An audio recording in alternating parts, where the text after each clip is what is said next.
So this is our experts panel, and we're going to have Brianna and Christy on either side of the stage. And so as you have your questions in mind, if you could come up and line up with them. We'll keep our eyes open to kind of go back and forth and choose across the bunch. Chad's going to join us here. While Chad's walking up, you've met three of the folks here. You haven't met Adam. Adam, you want to do a quick self-intro? Sure. I'm Adam Cruz. I've been with Puppet Labs since about May of last year. I'm part of professional services. Before that, I've run Puppet at some pretty large companies that some of you here are from. But cool. Chad, you want to introduce yourself? Yeah, my name's Chad Metcalf, and I'm the Bay Area Field Solutions Architect, which means amongst a few Bay Area employees for Puppet, I'm actually here. Previously, I used to run operations at Cloudera and another smaller startup called Weeby Data, where we used an awful lot of Puppet. I've used Puppet for, I don't know, 5 years now, so hopefully I'll be able to help. Excellent. Excellent. Well, while the folks are forming the questions in their minds, I'm Scott Johnston, been with Puppet Labs about 2.5 years in automation, decade. While you're forming your questions, we're going to try with some straightforward ones. So lots of practitioners, former sysadmins, lots of folks in the field. So we saw from the hand raise earlier that about 40% of the folks here today have been using Puppet for 6 months or less, right? Which is really exciting that so many new folks have turned out. But if you reflect back on your own experiences and you had to think about one task or a small proof of concept to kind of get confidence, but also demonstrate to the organization the power of Puppet, what would you recommend? Sudo. And why? Because it sucks to manage. So the I don't know. We did this at Cloudera. My anecdotal stories is this is what Google did too. When they first started with Puppet, users in sudo and SSH keys everywhere.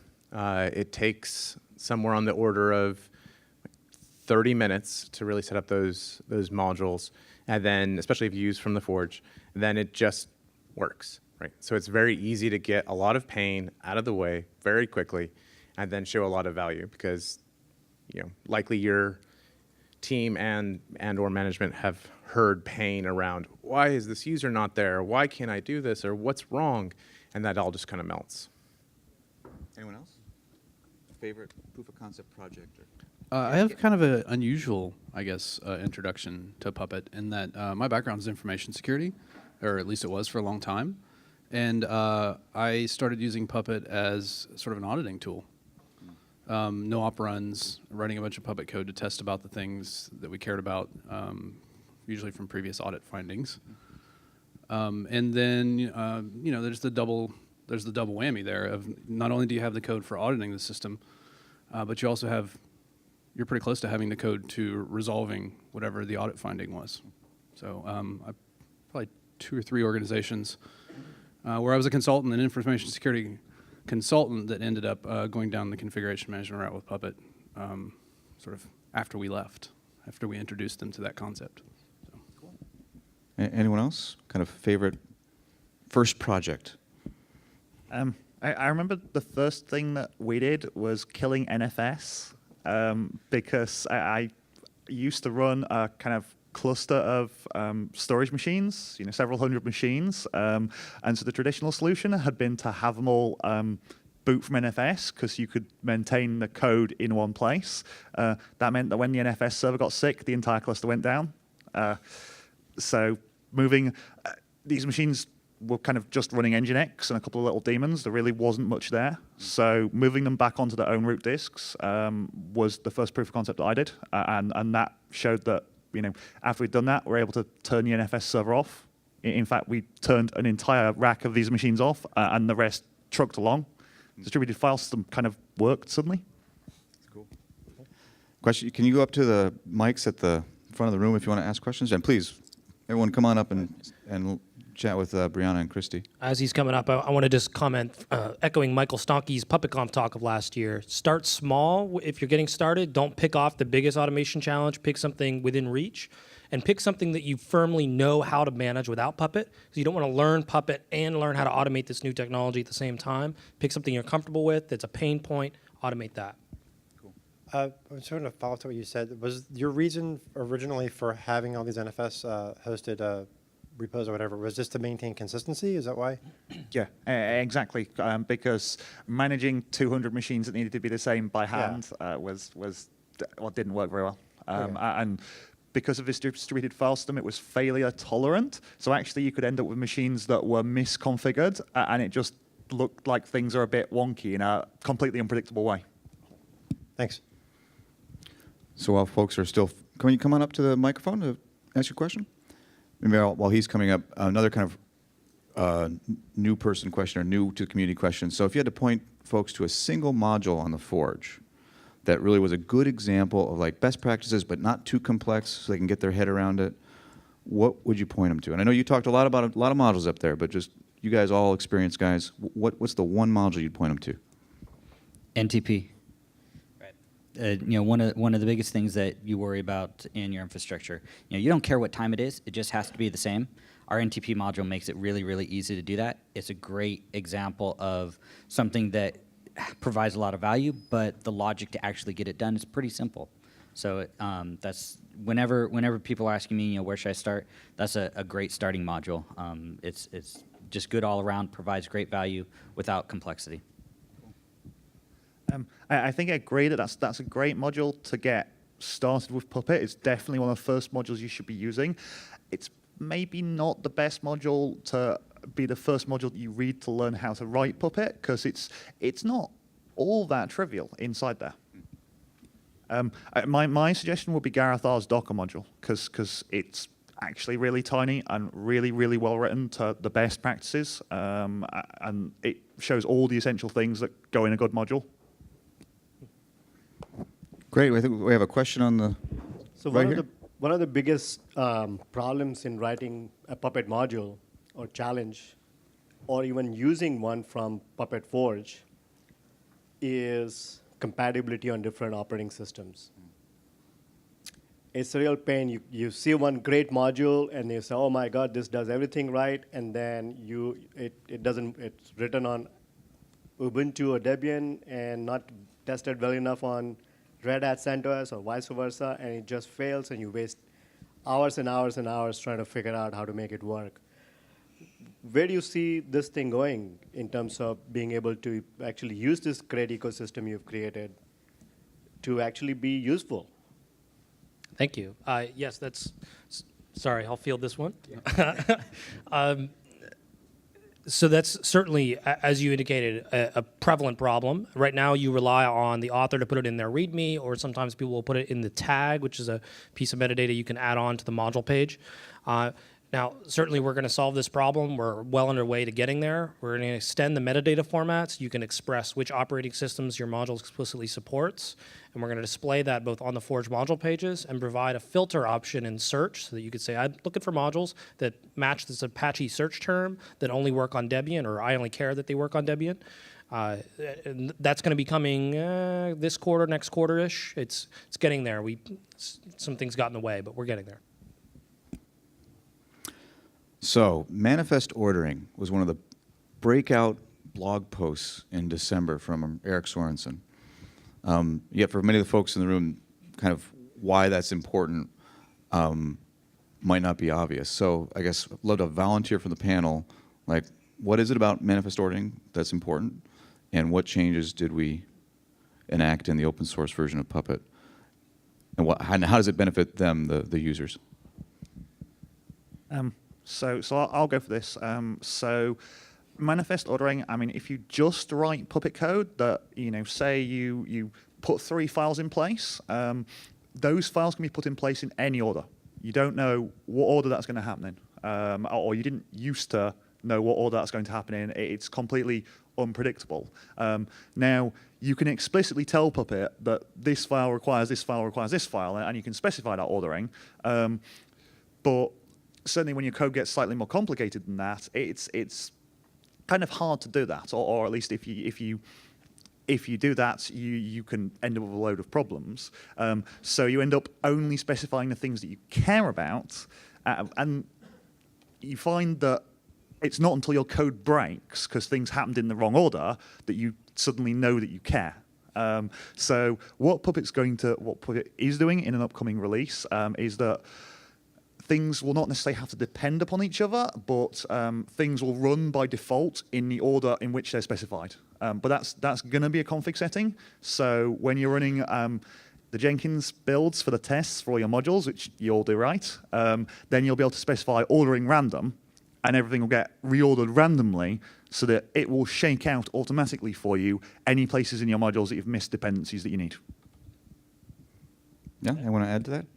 I think it's good to point out that the random is an option. I know a lot of people that had reservations about, including myself, about manifest ordering were concerned that if the users weren't specifically listing their ordering, that you sort of lost a little bit of confidence in the graph. You sort of lost a little bit of confidence in the ordering that was in the graph. Like, well, is it ordered that way because they really meant for that to be that way, or because they specified it that way? And I was happy to see them add their randomization for the exact reason that you're saying. They can get by in production with manifest ordering, and if there is any sort of oddity that they've missed, then hopefully it'll get caught in CI.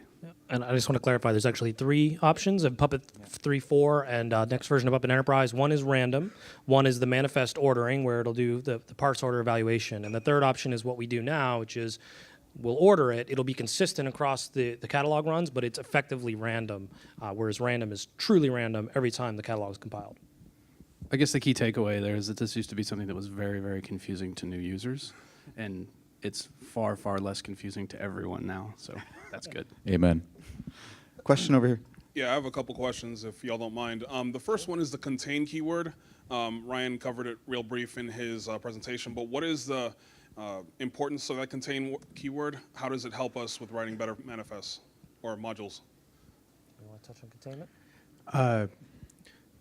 I don't think anyone would argue that anchors was a great thing. It was just a thing that was required to solve a problem. What problem was that? Containment. Ba-dum-bum. So, Sorry, Chad. so this often would play out when you had sort of cross module or cross class sort of requires, right? I require this thing, and what would happen is part of this like graph or some class would just go floating off over here in terms of its dependency, and maybe ordering would happen in such a way that it was great, and maybe it wouldn't. But in the end, what you really want to do is sort of put a hard box around, say, NTP, and then just say, I require that, right? Just make sure it's done. I just want it to be all the way done. I don't care about sub-ordering. I don't want to know inside. I don't want to look inside this thing. This black box, require it or contain it, right? So anchors was the first step to solve that, and now anchors has lived its life, and it's time for like an actual keyword, and that's part of what will happen, and part of what you'll see sort of going forward in sort of the open source part is we hope to like do a lot more like experimentation and running fast and breaking things to solve some of these long-lived problems like anchors. All right, that's been a problem long enough, let's just do it, right? So contain, next, figure out the next long-lived problem. But that's really where it came from. Okay, and a completely unrelated question, but talking about module data versus params PP with using Hira, that's one of the things that as writing a module, I wanted to get more into using Hira possibly. And I was always wondering, how do I get the YAML to be like perfect so that when I give this module to somebody else, they can use it? So can you expand a little bit more about module data and how that helps us? I can take this one if you want. So we were talking a minute ago about, from another question, modules that only work on some operating systems, and you find like most of the time when there's changes between operating systems that there's only kind of a few changes, like the package name is different on CentOS, Debian, the init script name is different, where you put the defaults is different, all of those kind of how operating system vendors package, CentOS packages Nginx one way, Ubuntu packages Nginx a different way. With data in modules, hopefully the most powerful thing that's going to come out of that is that people will be able to ship their Ubuntu-only module to the Forge, and that'll be cool. But then if someone wants to add Red Hat, they can just add a new YAML file. Because you'll just be able to say, like, here's a service name for Red Hat, here's the default file location for Red Hat, like that sort of thing can be pulled out. And so, say I'm not a Red Hat user, I mean, I use both, but say I'm not a Red Hat user and I push something to the Forge, it would be nice if someone doesn't have to touch my code, but only has to add metadata to make it work on CentOS. Very well said. It really does boil down to whether you can use the module from the Forge and make whatever modifications you need to fit into your environment without breaking your ability to upgrade that module from whatever the author's doing upstream. With the params PP pattern, it's very much hard-coded into the model, all these various bits, and if you want to change or add to those bits, you're going to need to contribute those back to that module or live with a module that's out of sync with that author's upstream. And module data, exactly as he said, allows you to kind of inject that in, and that's very interested to see how that plays out. Yeah. And then just stepping away from operating systems, like this should be the same for DC1, DC2, right? Like you should use the same module. You shouldn't have to hack the module to do anything about, I want to run it here and I want to run it there, right? All you do is change the data that is specific to those modules. What's the knock email? What's the NTP server I should use? What's this thing? And then just override those with Hira. All right, we have a question on the right here. Yeah, a quick question. So how do I make my system be a self-healing system, just like Hadoop? Well then. Well, you hire a company like Cloudera to... No. It's a different way, There are different approaches to achieve the same goal. So right now, I'm not sure Puppet is capable to do that, or if not, is that on your roadmap or whatever, Well, maybe talk about kind of the best practices for resiliency, reliability in your Puppet infrastructure. You guys have seen a lot of field deployments. Are we talking about the Puppet infrastructure or the overall?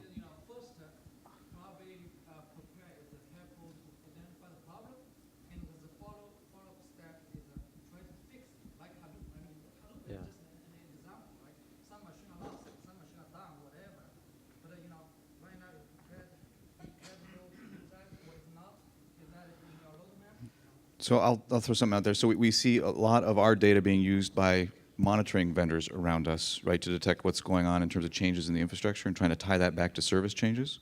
I don't know if that cues up any things folks have seen out in the wild. Kind of my thought on this is that this is essentially a really hard problem, and there's no way to get away, really, or at least computer science hasn't discovered any ways to make distributed systems significantly easier. I mean, we're starting to have ways of thinking about distributed systems that help, but it's still always a hard problem. I mean, Hadoop's only self-healing in that you still need to employ Hadoop experts. It's not, you can't employ someone to just change disks and have your Hadoop continue working. That's a fallacy, sorry. On the other hand, like, we'll totally deploy all the different components and make sure that they work as you would expect so that you aren't being burned by like the BS reason, right? Like this zookeeper config was different on that box than that box, and that's why HBase died. That's crap. Yeah. With technology like PuppetDB, you also have the wealth of information about what your environment looks like. So you can feed that into your monitoring systems to say, well, we're missing X amount of capacity. Well, I've already defined my capacity in my Puppet code, so we can trigger other tools to spin those up and fill those gaps. Ultimately, that ends up being a last mile problem. But remember that with Puppet, if you've composed your configurations out so that that service that I want to be resilient is fully composed in Puppet, I can say, I provision this node, I give it this assignment, these classes, this data, and I get that service built up for me. Then you've reached the point where you do just have that last mile of understanding where am I insufficient in capacity, and then how do I provision new nodes and tell them they're this thing again, and Puppet takes care of the rest. So it is kind of tying those pieces together. This is the difference between, I mean, these distributed systems, any computer system is complicated, and what we're really trying to achieve, or what you should be trying to achieve, is to get rid of the non-essential complexity. Some of the complexity has to be there to get the job done, but if you think about things right, and a lot of the stuff that you've seen happening in the last few years with virtualization and AMIs and Docker and the cloud, a lot of the best things that come out of that and configuration management generally is that it's taking away the accidental complexity that shouldn't be there. That's great. We have another question on the right here. Yeah. I've been experimenting with using Hira for node classification. And I noticed that when I'm able to classify a node through Hira, it doesn't show up in tools like the Puppet Enterprise Console. And I was wondering, where would I look for like a single source of truth for all my node classifications? PuppetDB. Yes, when you're classifying in Hira, you're not going to get the classification data in Puppet console. Remember I was saying earlier that as far as NCs are concerned, Hira, where you're classifying, is on the same plane as the enterprise console. So they don't really interop there. They're sort of alternatives for node classification. But PuppetDB contains information about what classes are being managed, what resources are in those classes, all the report data on what happened, and there's an API for accessing all of that. And you can query which machines have this class, or conversely, which classes does this machine have. All right, so I could use PuppetDB to write my own web UI to show all the nodes. And classify. Sure. One of the other things that I've seen organizations do that I thought was fairly interesting is implement an ENC with Hira data as a backend. So they were serving all that classification, even though the sourcing of the classification data was coming from Hira, it was all being served via ENC, which made it really easy with, curl or whatever to sort of query the node and anticipate what the classification was going to be. That didn't show up in the console, but then they usually would build a custom console around that. There's actually a couple of companies in San Francisco that are doing that. So just to go out on a limb, and this is a crazy idea, but it worked really well for me, is what we did at my last company is we built a small set of Ruby classes that actually defined what an environment looked like, what our business looked like in Ruby, and then we used that to generate an ENC. And you've suddenly got only a small amount of code really, but it's really business specific that knows exactly about your environment, and then just use that to drive Puppet, and it worked really, really well. Just out of curiosity, how many attendees here are using PuppetDB in their environments? Just show of hands. Folks in the back, okay, over here. Okay, and how many are using Hira as well? How many are using Hira for just the site data? Like which port do I bind to? And the rest of you are using it for node classification? Where were the rest of the Hira? There's a lot more hands there than stayed up when I started talking. Is it you like Scott more? Or? Another question? Okay, please. All right, so as much as you can talk about, considering this is a public forum and there's roadmaps involved and all that, are there any plans or considerations to use, like if Site PP has include classes or Hira include classes, whatever, for PE console to kind of pick that up and kind of visualize it kind of thing? Because that would kind of address what the gentleman just brought up. And also, is there an easier way to do grouping without PE console aside from doing custom facts? Or are you guys planning on something like that? This falls to you. Yeah. Okay, well, I can answer the first question. And sorry, I missed your second because I was thinking about my answer to the first. But Puppet Labs is working on a new NC, which is going to be in Puppet Enterprise and then Puppet Open Source later down the line. So that's Node Classifier Service, which controls which classes this machine get, what parameter data goes in there, and it's going to start to tie in those concepts of whether it's Hira or whether it's the data you put into the console, start to mesh those together. Yeah. If you want to be a part of that process, the Puppet Test Pilots program that I talked about this morning, so I think it's puppetlabs.com/PTP, that's a place where we're going to blast out an email saying, hey, we're testing our new node classifier, and here's some of the things we're working on. That's a great way to get feedback into that process and to see what we're working on before it's released. Right, and the second question was about grouping. Is there are there plans to have some way of grouping objects together, nodes together, without doing custom facts? Yeah, that's also a futures question. Yeah, it ends up falling to the node classifier service again, and it's very much early in the process. So I don't take too much of what I'm saying here as concrete, but it's going to have a way of saying this is a grouping of nodes, and that grouping is probably going to be based on data you get back. So you get facts from the machine saying, you know, I'm blah, blah, blah, blah, blah. And you'll be able to take some combination of the results and group machines together based on that. So kind of think of a rules-based classifying mechanism. So that will be part of an NC service going forward. You would be able to query that service over a RESTful API, and then tools, of course, will collect around that. Okay, any more questions? All right, while folks are thinking of them. I have one too. You do? Okay. I'll throw one out there and jump in. So Thomas has tossed this out a couple times before Nathan changed his talk. He was going to talk about it. So our question is like, are we in a container bubble? Right? Because two of our four speakers were going to talk about containers. Just for the show of hands out in the room, who knows what containers are? Let's start with simple. Okay, and who either in their own environment or adjacent organizations or somewhere in their org, people are using containers. Show of hands. Okay, so a lot of awareness or some awareness, fewer usage as you might expect.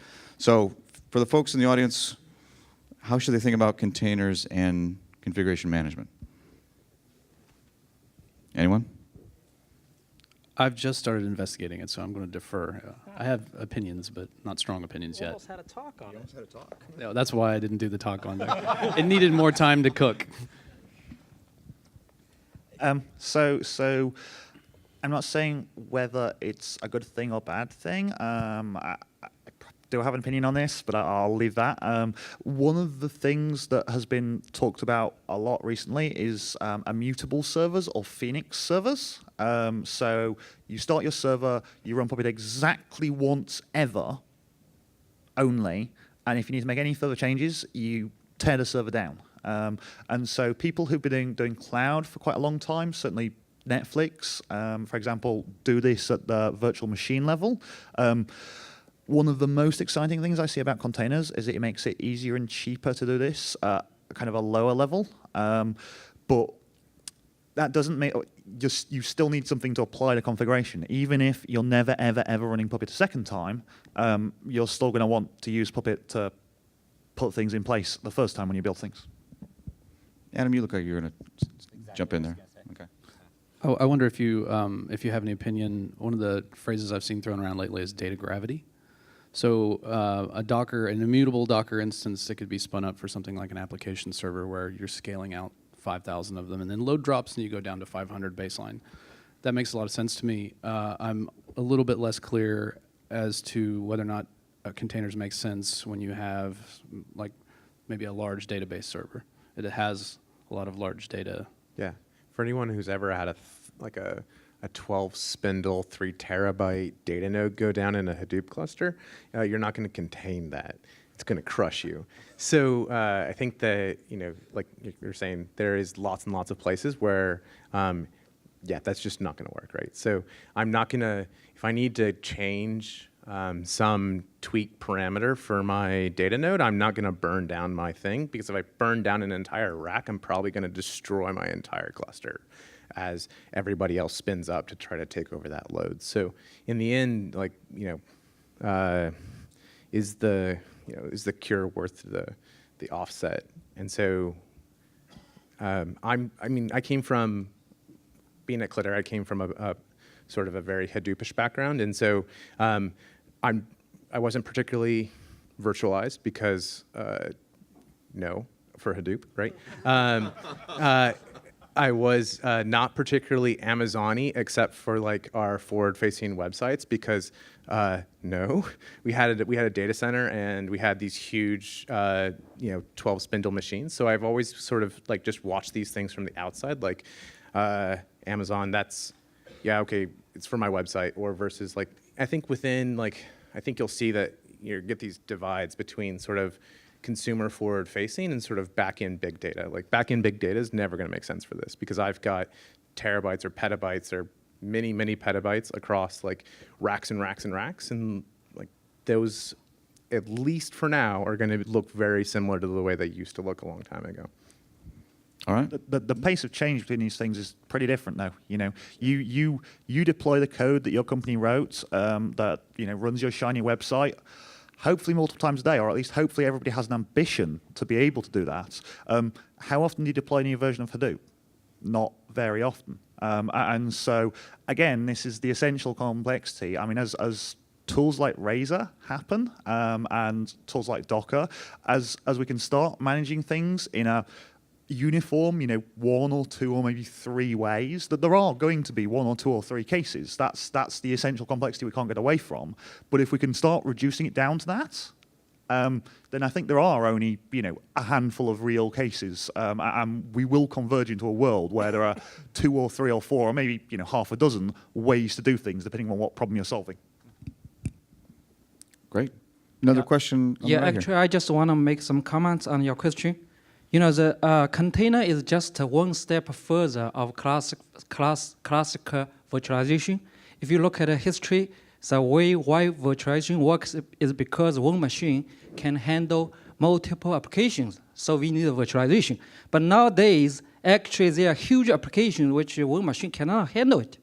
So that's the reason container is only one step. I mean, the next step, system like Hadoop or any other customer system, we call it reverse virtualization, which means you try to make your cluster a supercomputer. I mean, commodity-based supercomputer. Well, it's totally reverse of traditional classical virtualization. I mean, so container is only one step. Yeah, I mean, that was how so at Cloudera and at some of Cloudera's customers, right? The unit of purchase, the unit of compute is not a server; it's a rack or racks, right? So when I scale my cluster, I scale by rack or racks, and technologies like Puppet are really the only way that you can consume that in sort of a new way. When I was buying servers, I had somebody else build the racks and drop ship them together, so I didn't have to rack and stack. The only thing I had to do is plug it in, point it to Puppet, and say go. Right. So within some amount of time, I would have everything stacked up, and it was just done. So these things are huge, and in the end, they do abstract to look like one thing. Right. So one name node over the course of like 10,000 nodes is like your HDFS cluster. It's pretty cool. You want to jump in with a question, Brian? Oh, yeah, I want to try to seed some questions here on certificate management, which I know has been a topic today. I want to seed that with a comment about new features in Puppet 3.4 and the next feature release of Puppet Enterprise for auto-scaling particularly, so auto-signing rather, not scaling. And so there's two things. One, in Puppet 3.4, next feature release of Puppet Enterprise, you'll be able to specify data during the certificate signing request that you consider to be trusted data about that node. So think of facts, but trusted facts. And so you can specify, whatever it is, you drop it into the CSR, that'll be part of the certificate signing request. The second part of that is instead of just auto-signing, where today you say, look, maybe it's from certain FQDNs, or there's a couple ways you can restrict it, but basically CSR comes in, I sign it. That's how auto-signing works. So the second change that's going to happen in Puppet 3.4 is you can call out to an external script to verify, or to basically Puppet Master will give you the certificate name being requested and the full CSR with all of that trusted information and all the other details about a CSR. And your script can manipulate that however you want. For instance, your provisioning host might take that and compare it against its record and say, yeah, that's the machine I provisioned. And whatever the end result is, you have an exit code of non-zero that says, I reject this, don't sign it, or otherwise sign it.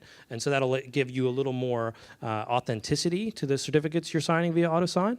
But with that in mind, I'm curious, both for the panel and for anyone else, what kind of challenges are you trying to solve with certificate signing? So I'm not sure that it's a challenge, but the one time that I haven't used auto-signing, it's worked really well, was when we had this external model, because whenever we built a machine, my code knew it was about to build a machine, so it remotely built the machine and used mcollective to poll the Puppet Master saying, is there a certificate request for this machine I'm building right now yet? And so it would wait until that machine showed up and then sign it cert, because I know I'm building that one. But if a random machine started checking in, it wouldn't get signed. So now that logic could be built into the master's process as well. Yeah, so I look forward to that. Cool. Yeah, and in the past when I had to achieve this, I had a portal that I had to list a bunch of servers in before they were valid to be used. And so I configured my Puppet Master to reach out to that portal every so often on cron job, get a list of all the valid servers there, and then set those in my autosign.conf. With this new method, I can make that a real-time query rather than have to wait for all this batching and manage that process much, much better. Janet, you can jump in, or Yeah, I also know that a lot of people that I talked to at reInvent last year wanted this as part of their auto-scaling group so that they could just set up AWS in part of the user data basically that goes into all the auto-scaling is some piece of identifiable information that they can more or less trust that, like, I told you that data, so that's the only reason that you have it, and then just hand off. So, you know, that plus, are you in the right security group? Are you in the right VPC? Are you in the right these things? And like, can you actually talk to the master? And, you know, if you compose these things together, like, all right, you've got 5 factors that I actually trust about you, and so I'm going to sign you now. cool. I know we have another question here on the right. Oh, hi. We are getting ready to deploy Puppet in our production environment, and would like to know if there are any best practices for 3 kinds of roles per se we have. One is the sysadmins, the other one is a middleware team, and the app support. So how do we best deploy Puppet in terms of their scope so that sysadmins does their scope of changes, doesn't step over to middleware, so would be for the app support. So what are some of the best practice thoughts? That's a great question. Best practices, 3 different teams touching the stack, 3 different levels in the stack. Who wants to jump in? Just to go for the really obvious answer here, talk to each other. You know, I mean, no, the biggest problem with this sort of thing is if you've got 3 siloed teams, you're doomed. That there's no technical solution for what's a social problem. And beyond that, it seems like from your talk, you had employed some strategies of giving teams, you know, was it a different environment or a different place? Yeah, in the no, project path to segregate absolutely. out? And if you talk to each other and you trust each other, then actually, you know, you can let different parts of different teams have a lot of privileges. I mean, we at Yelp we have a release engineering team, and that's literally all they do. They work on making our software release process better, but almost every other team has a release engineering deputy, and they have a bunch of the powers that the regular release engineers have. And we've, like, literally in the last couple of weeks, we've launched this program for operations. So there's now operations deputies, and like 2 or 3 of the teams now have an operations deputy, and we've given them Puppet commit access, and they cannot actually push master to production. They can't commit into master, but they can run Puppet on dev machines and stage machines. They can commit it into branches in the Puppet code, a load of things that are actually kind of quite scary if you think about it. But, you know, with trust, once you've scaled your trust and once you put some tooling, you know, it's trust but verify. So once you're talking to each other and once you've put some tooling in place to stop people who are probably less skilled or maybe not thinking about what they could do wrong, stop to not hurt themselves, then it can work really well. But I definitely assert this is mostly a social problem. You can do technical things that make the coordination between teams much, much easier and much, much better, but this is mostly a social problem. Yeah, and so one of the, to further on that, you know, so some of the technical solutions that can help with this is tools like R10K. It makes it very easy for you to define environments that you can, you know, pin into place so that you don't allow, you know, certain groups to be able to push to your production branch. You know, you have a single release manager group or something like that, but still allow all the other groups to leverage each other's work without stepping on each other. So, you know, look at tools like R10K to help out with that. Anything? Don't be afraid to spend time building your own tools to support your organization, your organization's processes.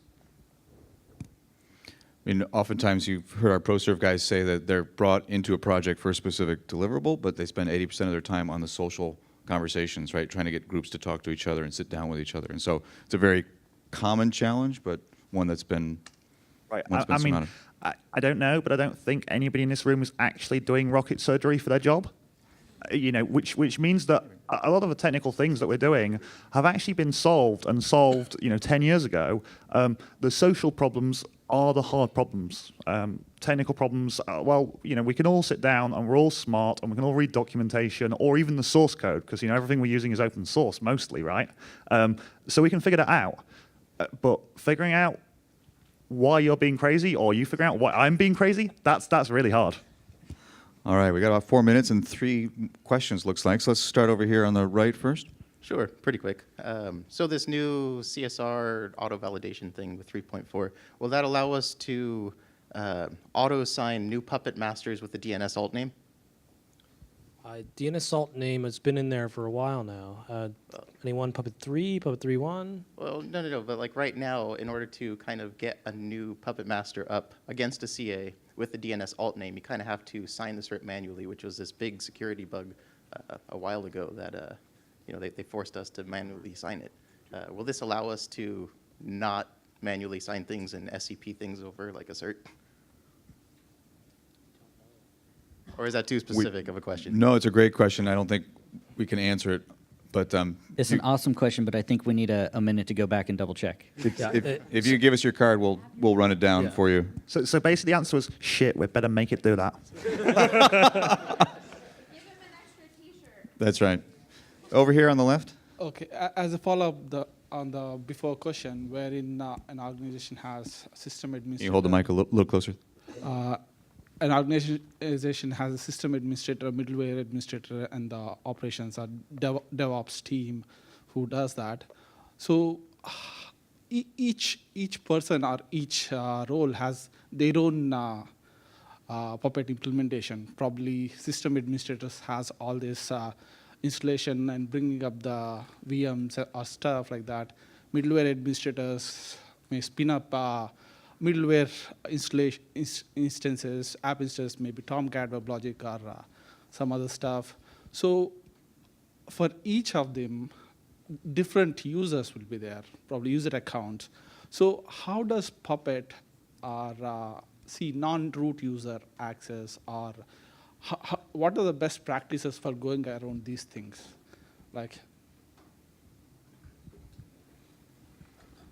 So just to clarify the question, what you're saying is, what you're asking is, how does Puppet help different teams? Say that the application server team can restart Tomcat, whereas okay.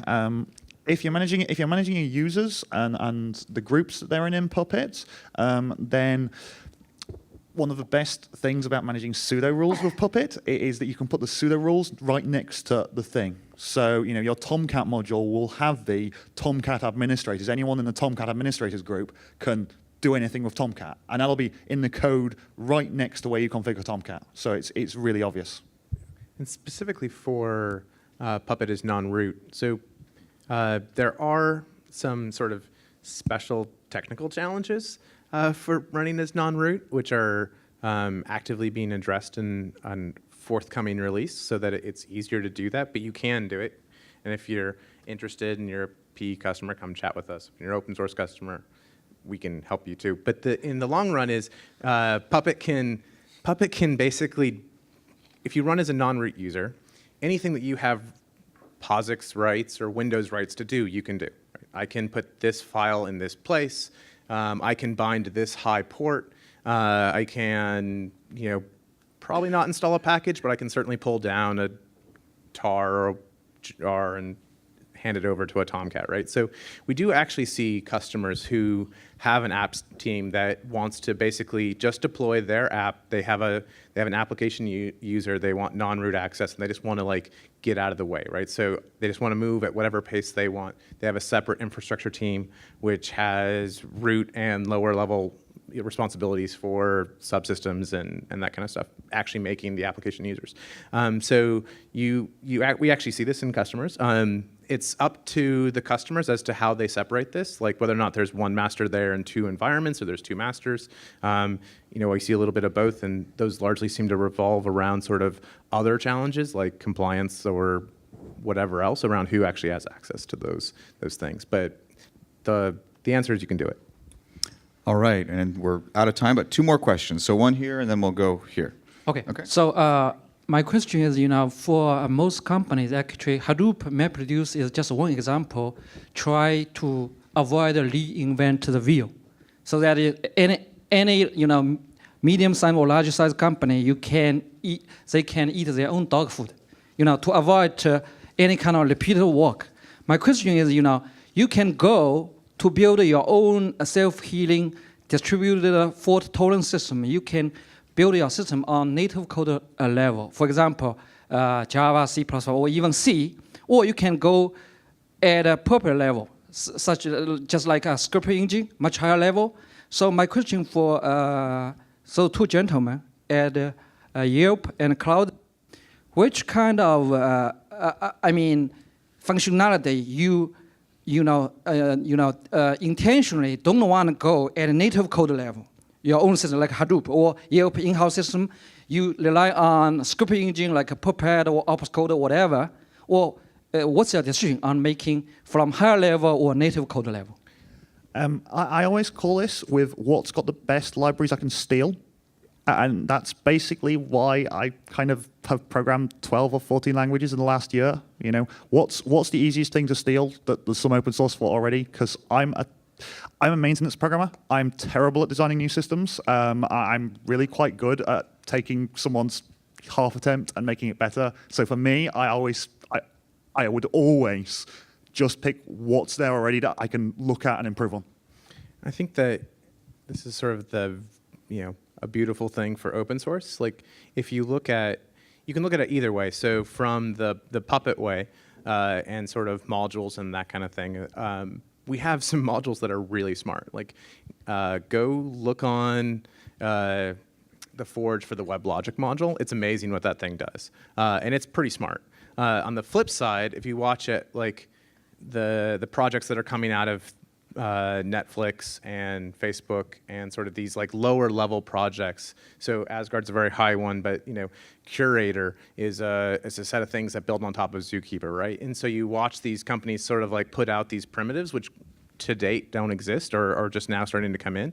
You'll see this, right? And so then you basically solve the problems two ways. Is some people who are basically like root attacking this and putting forth primitives like Netflix and Facebook and Twitter and Yelp and everybody else who has GitHub / my name there are solving that the one way, and then things like Forge on the Puppet side are going to approach it two ways, and so it's going to get a pincher. We're gonna solve it one way or the other, but it's going to probably be open source. Excellent. So last question? No, you're good. You pretty much already answered. All right. Well, since we're over, we'll wind this up. Thank you all, and thank you for the questions. And a round of applause for our panelists, please.